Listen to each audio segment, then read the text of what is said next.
Hello students, हम लोग human I and colourful world chapter पढ़ रहे हैं जिसमें हम प्रिज्म के थ्रू कंप्लीट होने वाले दो फिनोमिना कंप्लीट कर चुके हैं। First is refraction of light through a prism, is it okay, and second is dispersion of light through a prism. तो ये जो दो फिनोमिनाज हैं ये हम कंप्लीट कर चुके हैं और आज की क्लास में हमें क्या शुरू करना है उसको जानने से पहले आप देखेंगे कि ये जो डिस्पर्जन ऑफ लाइट आपने पढ़ा था, इस डिस्पर्जन ऑफ लाइट का हमारी डेली लाइफ में कोई फिनोमिना आपको दिखाई देता है क्या? तो हम किसका फिनोमिना जानने जा रहे हैं? हम फिनोमिना जानेंगे डिस्पर्जन ऑफ लाइट का। Is it okay? तो डिस्पर्जन ऑफ लाइट का मतलब तो आई होप आप सबको क्लियर हो चुका है। Dispersion of light can be defined as the conversion of white light into 7 colors and these 7 colors are Vibgyor, जहां पर हर एक पर्टिकुलर लेटर का कलर होता है और कलर हम ऑलरेडी जान चुके हैं। And according to this VIBGYOR the least deviated colour is red and the most deviated colour is violet. ये सारी बातें हम समझ चुके हैं। अब इस डिस्पर्जन ऑफ लाइट का एक डेली लाइफ फिनोमिना जो हम बहुत यूजुअली तो नहीं बोल सकते आप, पर हाँ आपने मेरे हिसाब से अभी तक की लाइफ में देख जरूर लिया होगा, and this is the formation of a rainbow. अगर आप रेनबो फॉर्मेशन का प्रॉपर साइंटिफिक लॉजिक जानना चाहें, साइंटिफिक कारण जानना चाहें, then this is only and only based on the dispersion of white light. तो चलिए जानते हैं कि आखिर ये जो फिनोमिना है ये किस तरीके से कंप्लीट होता है और कौन सी कंडीशन में हमको दिखाई देता है।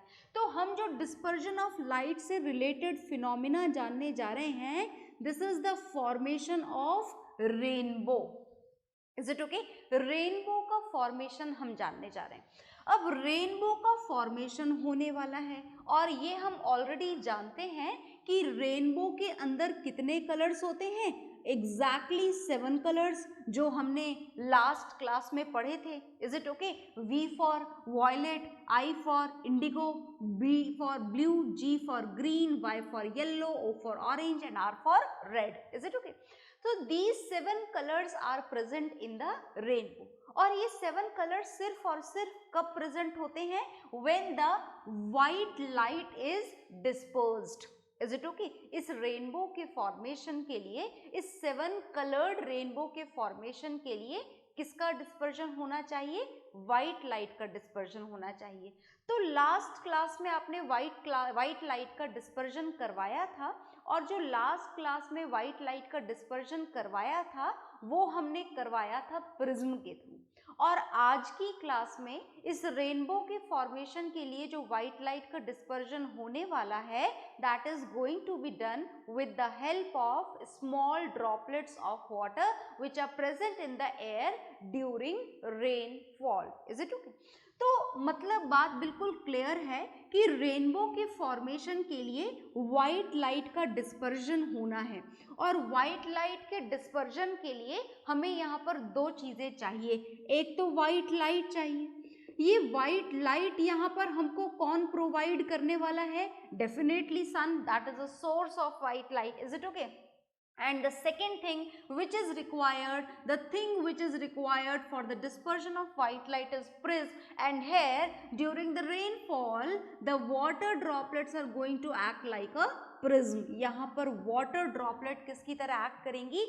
यहाँ पर water droplets प्रिज्म की तरह एक्ट करेंगी। आ गई बात समझ में? तो चलिए देखते हैं हम how does it happens, how does the formation of this rainbow takes place. For this we need the sun as well. रात में आपको रेनबो नहीं दिखाई दे सकता।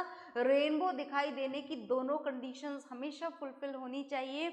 मतलब ये हुआ कि सन और रेनफॉल दोनों अगर एक साथ होंगी तो आपको इमीडिएटली रेनबो दिखाई देता है। Is it okay? आप हमेशा ट्राई करिएगा अगर आपको रेनफॉल के दौरान, वैसे ऐसा मुश्किल होता है क्योंकि रेनफॉल होते हैं तो डे क्लाउडी होता है और क्लाउडी होता है तो सन को ऑलमोस्ट कवर कर लेता है, so this is a very rare most condition कि आपको सन भी दिखाई दे, धूप भी हो आपकी पर्टिकुलर एटमॉस्फेयर के अंदर और वाटर ड्रॉपलेट्स भी हो. This is a very rare condition and that is why we see this rainbow very rarely. अगर ऐसा रोज हो रहा होता हर बारिश के टाइम पर तो हमें तो हर बारिश के हर दिन रेनबो दिखाई देता, but this is not possible as the day is almost cloudy during the rainfall. Is it okay? So look here, the sun is rarely available during the rainfall, so if it happens then what would happen, how the formation of this rainbow takes place, वो हम यहाँ पर जानने जा रहे हैं. तो चलिए जानते हैं. देखिए ये सन है और सन में से कौन सी लाइट निकल रही है? सन में से निकल रही है ये white light.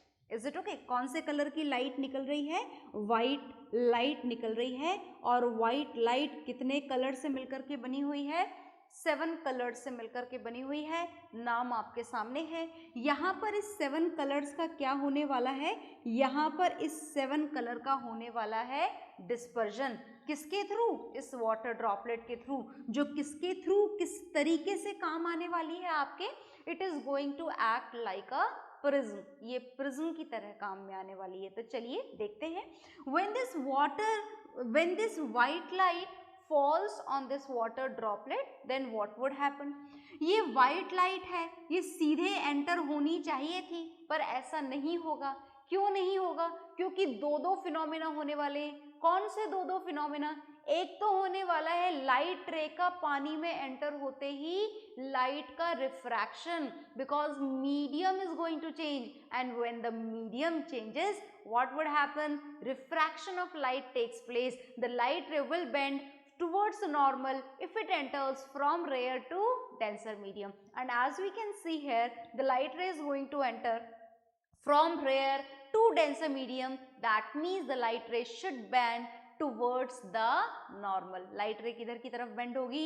Towards the normal. So what would happen when this light ray enters into this water droplet? The light ray will bend towards the normal. That means refraction of light takes place, as well as one more phenomena is going to take place here, and this is dispersion of light. So when this white light is going to enter into this water droplet, तो देखना क्या होगा? देखो पहले तो ये change होगी.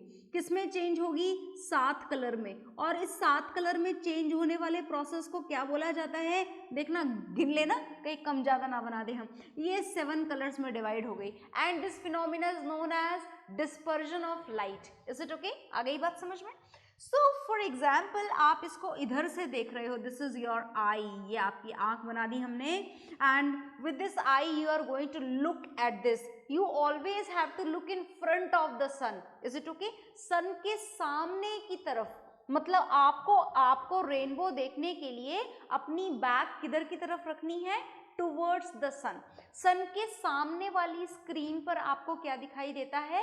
Rainbow दिखाई देता है. तो आप थोड़ा सा ध्यान से सुनिएगा. मैं यहाँ पर एक नया वर्ड यूज करने जा रही हूँ, इसलिए थोड़ा ज्यादा ध्यान से सुनिएगा. ये लाइट रे है. Water droplet is acting like a prism over here. यहाँ पर ये वाटर ड्रॉपलेट प्रिज्म की तरह काम कर रही है. मतलब ये 7 कलर्स में कन्वर्ट हो चुकी है और ये 7 कलर्स जो आपको मिले हैं, देखिएगा ध्यान से, ये 7 कलर्स का यहाँ पर एक और फिनोमिना कंप्लीट होने वाला है. और ये लाइट 7 कलर्ड लाइट यहाँ पर दोबारा से क्या हो गई है? इसी ड्रॉपलेट के ही दूसरे सरफेस से टकरा करके ड्रॉपलेट के अंदर ही रिफ्लेक्ट बैक हो गई है. मतलब लाइट रे का ड्रॉपलेट के अंदर ड्रॉपलेट की सरफेस से रिफ्लेक्शन हो गया है. क्या हो गया है? रिफ्लेक्शन. देखिएगा ध्यान से, ये 7 कलर्ड लाइट है. यहाँ टकराई वापस आई, टकराई वापस आई. ये वही कलर मिल रहे हैं आपको. विबग्योर मिल रहा है. क्या मिल रहा है आपको? विबग्योर मिल रहा है. और ये यहाँ से टकरा टकरा के वापस आ रहे हैं. ये विबग्योर दूसरे एंड पर पहुंच गया है. एंड दिस फिनोमिना, बहुत ध्यान से सुनना, पानी की ड्रॉपलेट के अंदर ही 7 कलर का रिफ्लेक्ट हो जाना. पानी की ड्रॉपलेट के अंदर ही रिफ्लेक्ट हो जाना. This is the another phenomena of physics, and this phenomena of reflecting back of all these sunlight, all these light radiation back into the water droplet is known as total internal reflection. इस phenomena को क्या बोला जाता है? इस phenomena को बोला जाता है टोटल इंटरनल रिफ्लेक्शन. तो ये फिनोमिना है टोटल इंटरनल रिफ्लेक्शन. और जब ये लाइट रे यहाँ से बाहर आएंगी तो बाहर आने के बाद में इनका दोबारा से क्या होगा? दोबारा से रिफ्रैक्शन होगा. मतलब आपकी आईज में कितने कलर्स एंटर हो रहे हैं? देखिए ध्यान से, आपकी आईज में एंटर हो रहे हैं पूरे 7 कलर्स. और इन पूरे 7 कलर्स में सबसे नीचे जो आपको कलर मिल रहा है वो कौन सा मिल रहा है? Violet, then indigo, then blue, फिर ग्रीन, फिर येलो, फिर ऑरेंज और फिर रेड. और इस तरीके से यहाँ पर आपको किसका फॉर्मेशन नजर आता है? यहाँ पर आपको फॉर्मेशन नजर आता है रेनबो का फॉर्मेशन नजर आता है. किसका फॉर्मेशन नजर आता है? रेनबो का. 1 2 3 4 5 6 7 कलर, सबसे नीचे वॉयलेट कलर और सबसे ऊपर आपको कौन सा कलर मिलता है? Red colour. Is it okay? So this is the process of formation of rainbow, and this is done with the help of this water droplets with the help of two phenomena. The first is dispersion of light and the second is total internal reflection of light, and this is the reflection of light in the inner region of this water droplet. And in short, this total internal reflection, in short it is also written as TIR. देखिएगा, T for total, I for internal and R for reflection. And one more thing which you have to keep it in your mind, this is that rainbow is always formed in the form of a full circle, but you are able to look at a particular part of it, so you are not at all able to see it in the form of a full circle. पर याद रखिएगा, it is always there in the form of a full circle. बनता हमेशा circle है, दिखता नहीं है आपको. So this is the images, this is the diagram of the formation of rainbow. You draw it in your copies. इसके बाद में हम पढ़ेंगे कुछ और, पर आप पहले इसको नोट डाउन कर लीजिए. Okay,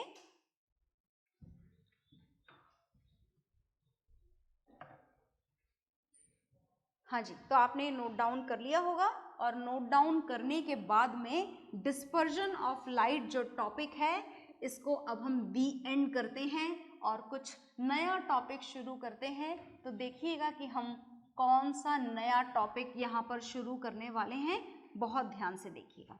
After this dispersion of light, this is not completed yet. A particular phenomena is again related with the same. This is dispersion of light, and this time we are going to know the recombination of white light with the help of two prisms. Is it okay? बहुत ध्यान से सुनिएगा, हम यहाँ क्या पढ़ने वाले हैं? हम रिकॉम्बिनेशन पढ़ने वाले हैं. किसका रिकॉम्बिनेशन पढ़ने वाले हैं? हम रिकॉम्बिनेशन पढ़ने वाले हैं व्हाइट लाइट का. तो चलिए रेडी हो जाइए. रेडी है? बिल्कुल रेडी है. और अब हम क्या पढ़ने जा रहे हैं? देखिएगा ध्यान से, हम रिकॉम्बिनेशन पढ़ने जा रहे हैं. बहुत ध्यान से सुनना. A very important question usually comes in the exams which is related with this recombination.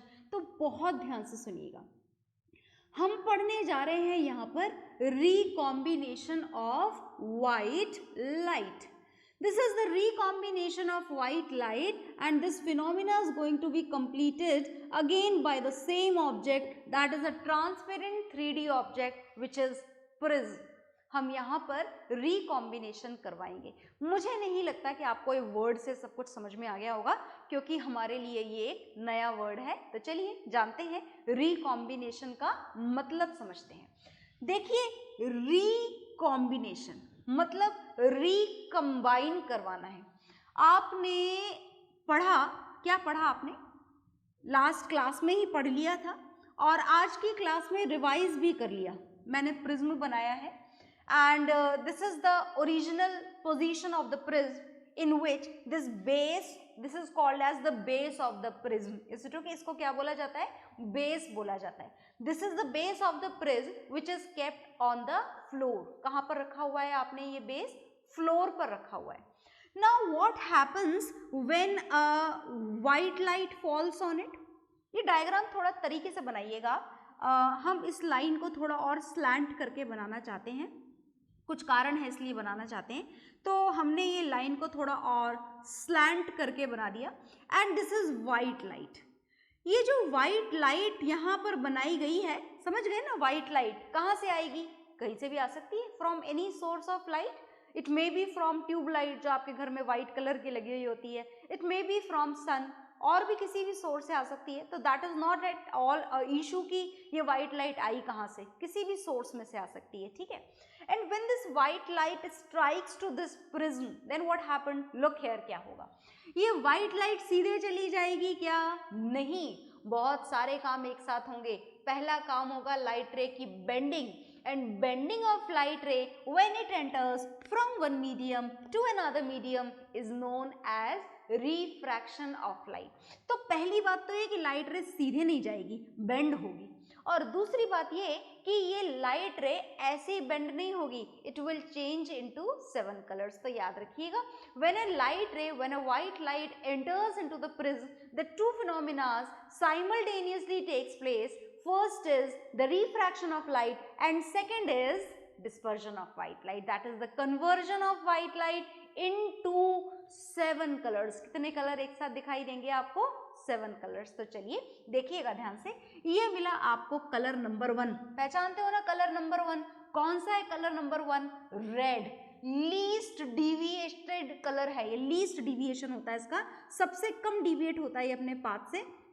ये मिला आपको 3rd कलर, ये मिला आपको 4th कलर, ये मिला आपको 5th कलर, और ये मिला आपको 6th colour. 6th colour? yes, 6th colour. One more color has to be there and this is 7th colour. Colour आपको बहुत अच्छे से याद है, मुझे पता है कि आपको अच्छे से याद है. अब आपको जो एक नया काम करना है ना यहाँ पर, ये नया काम ये करना है आपको कि आपको बिल्कुल सेम साइज का, अब देखो अगर मेरा साइज तुम्हें यहाँ बराबर ना दिख रहा हो दोनों प्रिज्म का, तो आप ऐसा मत बनाना, आप बिल्कुल बराबर साइज के प्रिज्म बनाना. आपके पास में कॉपी है, लाइनिंग है, स्केल है, you can draw it with the perfect measurement. So keep this another prism in the inverted position as compare to this one. इसके बिल्कुल इन्वर्टेड पोजीशन में आपको ये दूसरा प्रिज्म रखना है. इन्वर्टेड पोजीशन का मतलब समझ गए ना?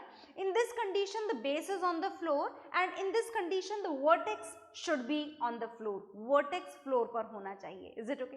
तो नाउ व्हाट वुड हैपन? क्या होगा? देखो पहले तो ये लाइट रे बाहर आएंगी, और जब ये बाहर आएंगी तो दोबारा से इन लाइट रे का क्या होगा? इन लाइट रे का दोबारा से रिफ्रैक्शन होगा, क्योंकि क्या चेंज हो रहा है जी? मीडियम चेंज हो रहा है. तो ये आपका जो रिफ्रैक्शन है ये अपीयर होना चाहिए, दिखना चाहिए इसमें कि आपने रिफ्रैक्ट करा है लाइट रेज को. ऐसे सीधे के सीधे मत ले जाना. देखो ये सीधे ऐसे जा रही थी, हमने थोड़ा बेंड कर दिया. It should be shown. ये सीधे ऐसे जा रही थी, हमने थोड़ा बेंड कर दिया. तो this bending should be shown in your diagram. इस बात का पूरा ध्यान रखें. हम यहाँ पर क्या पढ़ने जा रहे हैं? हम यहाँ पर लाइट का रिकॉम्बिनेशन पढ़ने जा रहे हैं. बात समझ में आई आपको? लाइट का रिकॉम्बिनेशन का मतलब, पहले तो आपने व्हाइट लाइट को 7 कलर में डिवाइड कर दिया. अब आप चाहते हैं कि ये सातों कलर दोबारा मिल जाएं और आपको दोबारा से क्या मिल जाए? आपको दोबारा से व्हाइट लाइट मिल जाए. आप ये चाहते हैं. आ गई ना बात समझ में? और ये चाहने के लिए अब आपने सेकंड प्रिज्म को इस वाले प्रिज्म की जस्ट इन्वर्टेड पोजीशन में रख दिया है, क्योंकि आप क्या चाहते हैं? आप चाहते हैं सातों कलर दोबारा मिल जाएं. तो क्या ऐसा होगा? बिल्कुल होगा. अगर आप प्रिज्म को सीधे नॉर्मल पोजीशन में रखें, in this condition this white light changes into 7 colors, and if you keep this prism in the inverted position then all these 7 colors will recombine. ये सारे 7 कलर्स क्या हो जाएंगे? रिकम्बाइन हो जाएंगे. और ये देखो ऐसे ये 7 कलर्स दोबारा से रिकम्बाइन हो जाएंगे. ये सातों कलर यहाँ पर मिल जाएंगे. ये मिल गए सारे कलर्स, हमको मिल जाएंगे यहाँ पर ये सारे 7 कलर्स मिल जाएंगे। And when this light ray came out from this second prism then again we will get this white light. आपको दोबारा से कौन सी लाइट मिल जाएगी? आपको दोबारा से व्हाइट लाइट मिल जाएगी।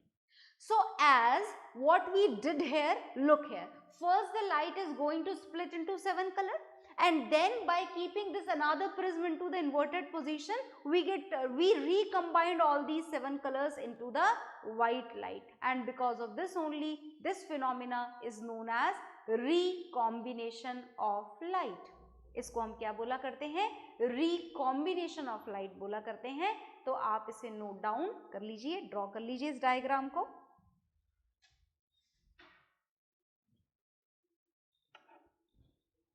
हाँ जी, तो आपने ये ड्रॉ कर लिया होगा, और ड्रॉ करने के बाद में मैंने आपसे बोला था कि एक क्वेश्चन है जो यूजुअली इस रिकॉम्बिनेशन के ऊपर बेस्ड है और एग्जाम में बहुत पूछा जाता है। तो कौन सा क्वेश्चन है वो देखिएगा। देखिए, आपसे पूछा ये जाता है कि प्रिज्म किसका बना हुआ है? ट्रांसपेरेंट ग्लास का बना हुआ है। प्रिज्म किसका बना हुआ है? प्रिज्म ट्रांसपेरेंट ग्लास का बना हुआ है। Is it okay? अगर आप ट्रांसपेरेंट ग्लास की ही बनी हुई, एक तो आपने लिया इसका प्रिज्म जिसका शेप कैसा होता है? ऐसा होता है। Is it okay? इस प्रिज्म की खास बात क्या है? इस प्रिज्म की खास बात है that when white light falls on it, it changes into how many colors? It changes into all those colors which are present in the white light. Is it okay? White light कितने colours से मिलकर के बनी हुई होती है? 7 colours से मिलकर के बनी हुई होती है। 7 कलर्स की खास बात क्या है? देखिएगा, मैं वो खास बात भी आपको यहाँ पर बताने जा रही हूँ।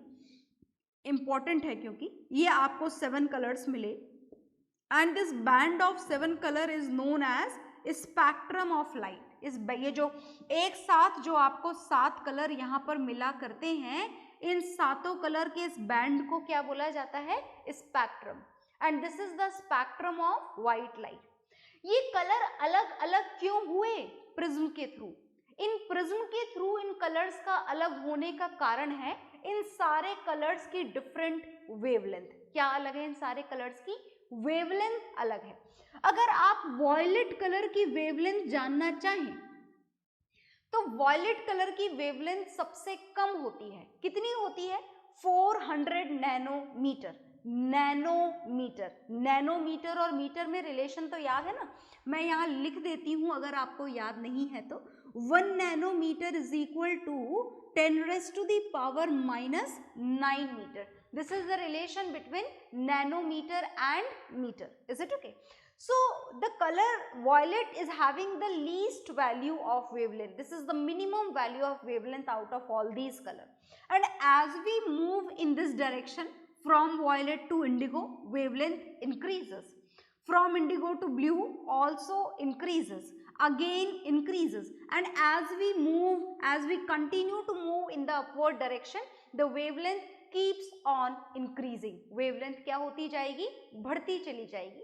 and if we want to know the wavelength of this red color, then the value of this wavelength of this red color is 700 nanometre. कितनी होती है रेड कलर की वेवलेंथ? रेड कलर की वेवलेंथ होती है 700 नैनोमीटर। आ गई बात समझ में?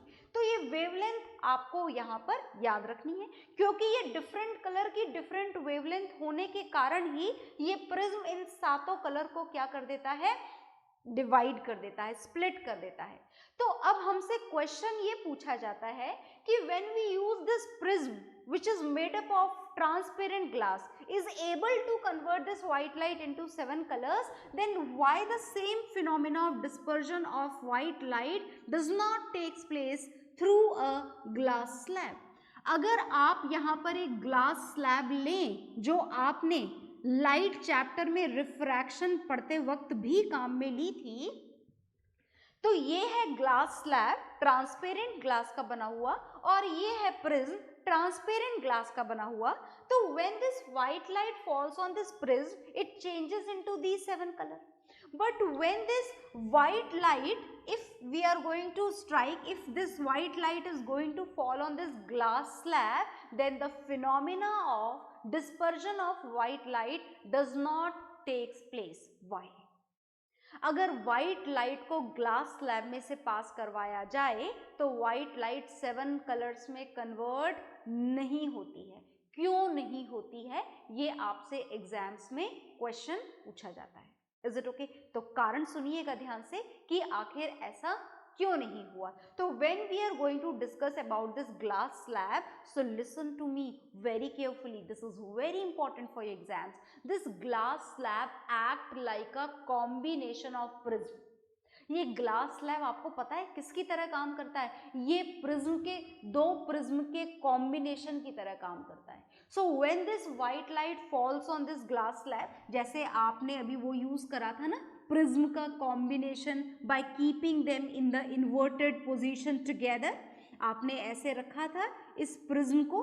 तो ये प्रिज्म जो है, ये जो पोजीशन है प्रिज्म की, this position of prism can completely occupied in a glass slab. तो ग्लास स्लैब प्रिज्म की इन दो इन्वर्टेड पोजीशन की तरह एक्ट करता है. मतलब ग्लास स्लैब में दोनों काम एक साथ हो जाते हैं. लाइट 7 कलर्स में डिवाइड भी हो जाती है, दोबारा से 7 कलर कंबाइन होकर दोबारा से व्हाइट लाइट ही बाहर निकलती है. So the dispersion of white light can not be seen with the help of this glass slab. तो याद रहेगा ना आपको, ग्लास स्लैब में क्या होता है? Glass slab act like the combination of two prisms which are kept in the inverted position together. So what would happen when a white light falls on this glass slab? When a white light falls on this glass slab, recombination of white light takes place. So this is a very important question for you. You just note down whatever is there on the board, okay?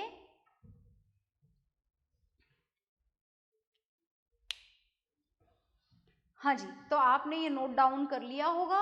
और इस recombination के बाद में हम लोगों को पढ़ना है next topic which is again related with the same light that will see in the next class. Okay, bye everyone.